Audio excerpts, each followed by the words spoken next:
This podcast is brought to you by Voice and Vision, bringing help, hope, and healing to individuals, families, and communities affected by mental illness, addictions, and disabilities in southeastern Pennsylvania. Financial support for this podcast is provided by a Veterans Trust Fund grant from the Pennsylvania Department of Military and Veterans Affairs. Welcome to Untold Valor, a podcast with a unique focus on veterans, featuring stories of courage, recovery, perseverance, and strength. Listen to hear veterans share their perspectives on what it's like to battle mental health challenges, combat addictions, and overcome other adversities unique to those who have served.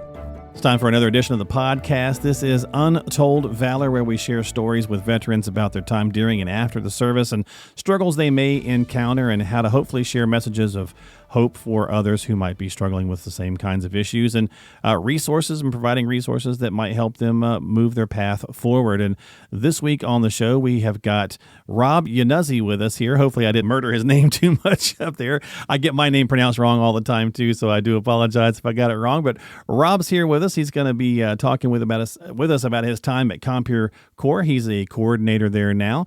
He is. Are you retired from the military, Rob? No, I spent 6 years in, and then I got out and worked in the civilian field for a little bit. Yeah, I see the mayor. You're the mayor of Eddystone Borough. That's me. Yeah, just elected in not too long ago. This is my second year. Wow. Yeah. So you were in the Navy as a submarine veteran. You were on a sub. And your family was served, it looks like, history of service and formerly served. And you're vice president of council, the current mayor, as I just mentioned, nonprofit sector, board member of Grand Stepping Up, so an organization that provides resources to grandparents. So you're just a busy guy, got a lot going on. Yeah, I like to serve. I think that's something that's been kind of ingrained in every veteran's life. You know, Yeah. I think all of us want to serve.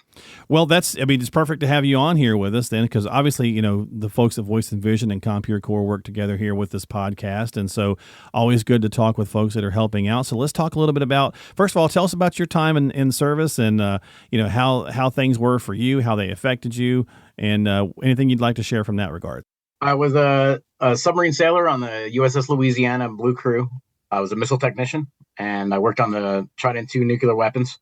I spent a lot of time underway. I have 9 patrols under my belt. Just to put everything in perspective, when one has 20 patrols, they get a different kind of what we call a boomer pin. It's a gold boomer pin. So I like to say that I was halfway to that.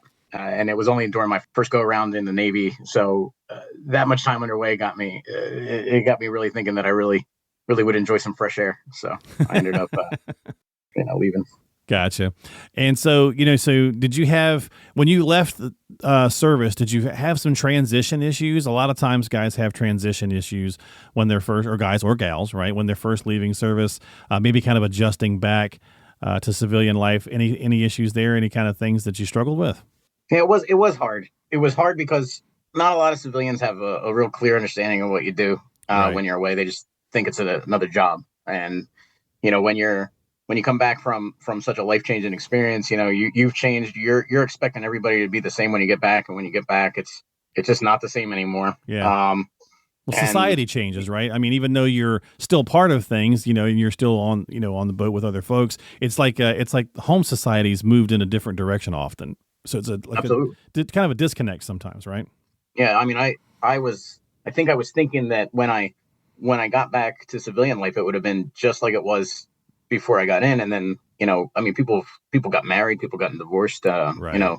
The society changes. Yeah. And, that was kind of hard to understand at first. And at the same time, you're living a different kind of life in the military. And then when you're, even your simple interactions with people, in the military, it's customary to be real quick and real straightforward.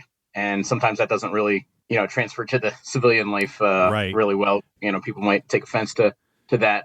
Some of that bluntness. Yeah. Some of that just kind of getting it done, matter of factness. Yep.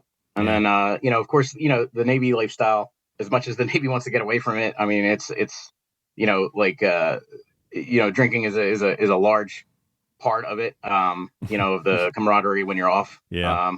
And when you do get some free time. And, I think I was doing a lot of that when I got out at first, but then I kind of decided that wasn't the way I wanted to go, and just stopped doing that altogether. Well, I tell you, I can certainly relate and kind of share those concerns in a different aspect now as a father. My daughter's in the Navy, and she's certainly in that aspect what you're talking about, just the camaraderie, and when they go on leave, and she's currently on deployment, she'll message me or call me, and you can tell she's a little tipsy, so it's like, all right, keep it under control, girl. Yep. Yeah. The drinking fight in Navy is not a trope. It's a reality at times, but yeah, you work hard, you play hard. When you get out though, it's definitely not, you gotta, there has to be some sort of medium, to partying and work, and both working hard and playing hard. Reverend Ben, welcome in as always. Thanks for being here. And, especially in this arena, right, this is something you struggled with personally, making that transition when you got out of your time in the service, was maybe kind of leaving that lifestyle behind as well. Absolutely. Absolutely.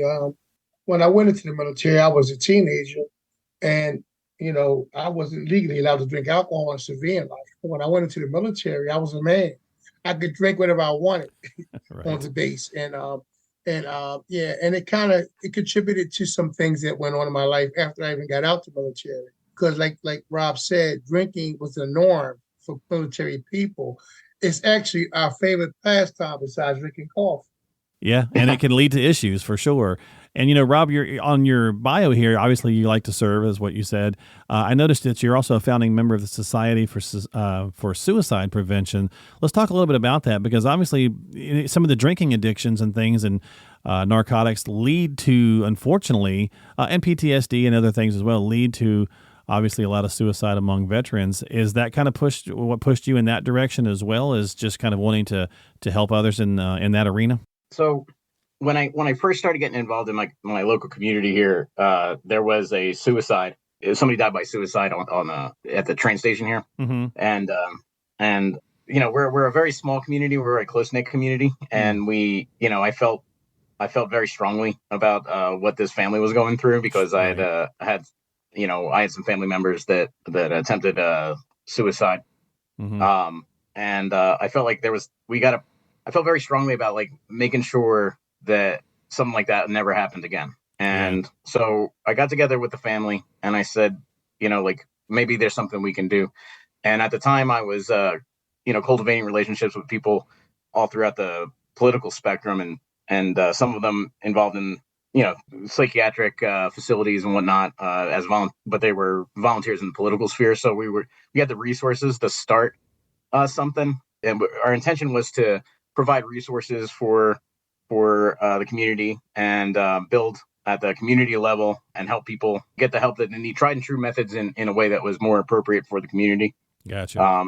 And we wanted to go in each different community. Now that ended up not going very far because I ended up getting into politics, and then I don't know, I ended up leaving that. But I know that some of those same people are working in other nonprofits and doing really good work.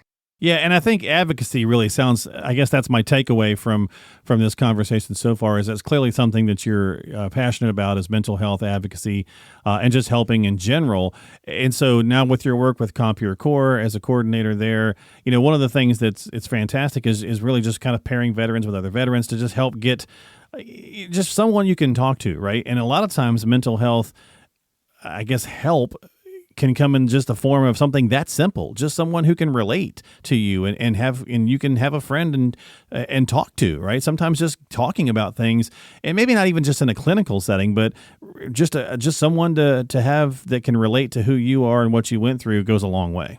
Well, to be honest with you, I mean, the only times I've ever felt like, even to this day, I mean, there's times when I feel like, as a veteran, the only people that understand what I'm going through, or if I'm going through something, is mm-hmm. another veteran. And if COVID taught us anything, it's isolation is not good. Is a horrible thing for mental health, and being lonely.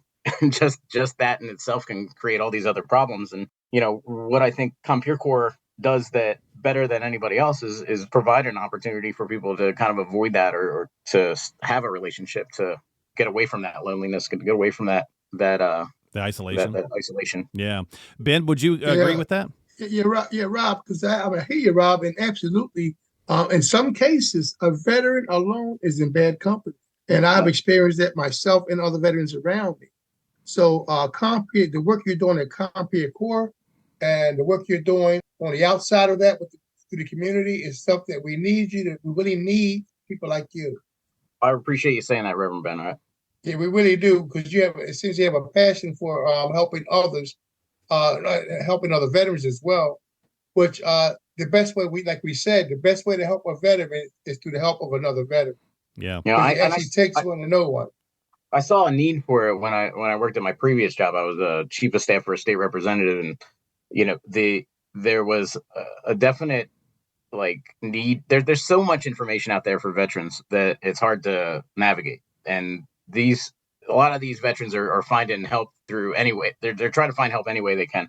Yeah. So they would come into the office and they would try to get their assistance, even though it's a state office. We did our best to get them going in the right direction. I set up a veteran service officer program that they could use and talk to somebody who can help them navigate the VA system. But I definitely saw more of a need, and it wasn't enough. And I think that when I found the opportunity to work for CompeerCORPS, it was the right thing it was the right place to go. It was the right direction to go, and it was where I could use my skills the best way possible to help people like me. It's interesting you say that. There's tons of resources available now, right? There's so much out there, and yet you often will hear veterans say, "I don't know where to turn." Right. And I think what happens is that it's a term called paralysis by analysis, right? Where there's so much information nowadays on our smartphones, right? Or online or whatever, that sometimes you get overloaded. You can't make a decision at that point. You're not exactly sure where to go. What's the right organization for me? Where should I turn, right? Where should I start? And so you kind of wind up freezing up, and then you make no decision at all. And one of the benefits of group like CompeerCORPS is that you're going to get paired up with another veteran who's going through the same thing, and there's potential to help somebody navigate the system itself. Right. And those people that are kind of not able to make that decision based on the glut of information. I mean, they can be guided along by somebody almost like a big brother, Yeah, it's kind of like I was just saying that to my wife earlier today. It's very similar to the kind of the Big Brothers Big Sisters Association back in the day. We used to growing up, we'd see those commercials and things of that nature. And I know they're still around, but it's that same kind of thing. You're going through that, and you went where to do this, and it's just kind of like, I should try that, or maybe that'll work for me. And it's a huge piece of it right there, and it could be nothing more than that, right? I mean, and even that is a huge moment. So as you're doing this work, what's some of the messages that you kind of share, or that you kind of see that's really working or resonating for folks who hear that and go, yeah, but it doesn't work for me? Is there anything you can kind of share? Well, I mean, because of the amount of information out there, because of the amount of organizations out there, there's something that's going to fit everybody. Yeah, there's it depends on the problem, and it depends, and just like any sort of psychiatric therapy that somebody's receiving, it might. One way might not work, but another way will. Mm-hmm. And, maybe something spiritual will, whereas somebody might be more secular, and you just got to find out what works for you as a person. And I think that whether or not the other veterans know what I'm going through, they know how to help me. Mm-hmm. There's just by sheer fact that we've all kind of gone through the same thing. Yeah. Finding that person, that voice that you can kind of resonate with and talk with goes a long way. And resources are important. So there's tons of resources out there. And is that what drew you to kind of CompeerCORPS, was just the level of what they're getting, the way they're getting things done and the resources available? What CompeerCORPS is doing is the answer to what these vets are going through, at least the ones that came through the office and needed the help that they needed. If I say I was having trouble navigating the Veterans Affairs, I could go to somebody who would just somebody telling me where to go is essentially, like being the traffic cop, essentially. Right. But how else am I gonna, when I'm feeling the way I'm feeling as a veteran and I'm feeling isolated already from society, it's not the first place I'm gonna go, and if somebody's there for me already, as a friend, they're gonna get me going in the right direction. Reverend Ben, what's your thoughts there? Obviously, you've worked with these folks as well in voice and vision, and so you've seen this firsthand also. Yes, I have seen it firsthand, and I'm fairly new to the CompeerCORPS, but I've been a little longer than Rob involved. But I see the need for it because, every time something bad happens, of a veteran commits suicide or something, it's whatever. It's like, woulda, coulda, shoulda. What could have we done? We should have done this. We could have done that. So CompeerCORPS is that buffer there that stops us from thinking woulda, coulda, and shoulda, because we are out there trying to get it done. And having our information put out like this to the other veterans know that there are resources here for you right now. You don't have to be alone. Like I said, often a veteran alone is a bad company. Yeah. I wouldn't say that even sometimes it's not even just, the resources, just having somebody there for you makes the biggest difference. Yeah, absolutely. Yeah. Absolutely. I mean, Reverend Bet, did you see, we talk every once in a while, like, the struggles that you had as somebody who was in the military a lot before somebody in my generation, we still go through the same things, and those people. Absolutely. Did you think those people from Vietnam and are going through the same things that the people from the Iraq conflict or the Afghanistan conflict? It's the same thing. Right. Yes, because I know some Vietnam veterans who share their experiences, and it's just something about pain does not change. Mm-hmm. It kind of speaks the same universal truth. What I'm saying here. Yeah. Yeah, I mean, and so it doesn't matter, who you're partnered with. A good buddy of mine, I've talked about before on the show. He did a lot of jumps in the 82nd Airborne with Rangers, and he said, some of the most interesting times. But they'd have a day where they would, like, generations would gather and they would just kind of swap stories and talk. And he said, and when at the time, any of the guys who happened to still be around that had jumped at D-Day, everyone would just sit in awe and listen to these guys, and it just made all the difference in the world, and just kind of relating, even though that was from World War II, and you're talking with guys who were in Iraq, right? So totally different time spaces, but it still resonated with them. I mean, there's organizations like the VFW, like meeting places like the VFW and the American Legions and the AMVETS and so on and so forth. But the newer generations are just not going there. But what those places provided was an opportunity for them to have companionship and camaraderie. Right. And what's going on now is lack of new members to those organizations, and I think that, like, organizations like CompeerCORPS are going to be able to provide that, kind of fill that gap. Yep. And just to have somebody there means more than anything to a vet. Somebody who understands. That's a great somebody who. Sorry. No, I was going to say that's a great way to tie that little story up. So thank you. That makes perfect sense. So yeah, you're right. You're not seeing as many people on the I guess the older traditional things we think of, and you're kind of looking for these new resources. And that's a great analogy to bring that together. As we wrap it up here, Rob, any kind of personal thoughts or philosophies that you have when it comes to this, getting help for someone, or what you needed, where you needed to be before you realized you needed help, or anything like that you can share with our listeners. Well, I mean, I found help through Companionship, and I know it can work, and I know that the organization I now work for, it's important and it does good work, and we're if you give it a shot, it'll really do wonders. Well, as we wrap it up, thanks so much as always for being here, Reverend Ben. Appreciate your time. Any final thoughts from you? I just want to say to all the veterans listening that one of my main purposes are to be here to offer these resources, or even offer companionship for the veteran that's out there alone. So if you check out this podcast and you hear it, there are going to be some, I'm sure that Mark will list some links and things at the bottom, which you can always utilize. Mm-hmm. Yep. So you're not out there alone. We're here with you. Yeah, absolutely. We'll have some resources at the end. There'll be some stuff in the details on the posting there under the show notes there. You can kind of find some different resource links. Or we'll also have a little thing pop up here at the end in voiceover that you can listen to from that respect. Jot some things down, reach out. Rob, easiest way to reach out to you folks at Compeer? You can send me an email at roby@voiceandvisioninc.org. So okay. roby@voiceandvisioninc.org. Okay, so roby@voiceandvisioninc.org. And again, we'll have lots of links and stuff up for folks to check out. But I think that's the key takeaway usually is that we have on here is just reach out, get some help, have a conversation, start it. If you're not sure where to turn, just take a chance, have a conversation, let someone know that you're needing some help or that you're looking for some resources. That's what it's all about. And we certainly hope that it'll benefit you and you'll get some help in that regard. And thank you so much for listening to Untold Valor. Subscribe to the podcast, share it with others who might benefit from the message. And you can certainly check out past episodes from other veterans that have been on the show as well, talking about their experiences. So thank you for your time, everybody. And we'll see you next time here on Untold Valor. You've been listening to Untold Valor by Voice and Vision. We hope you found the information and resources discussed today helpful. As always, thank you for listening and for your support. Remember to stay connected with us through our various social media platforms, including Facebook, Instagram, and YouTube.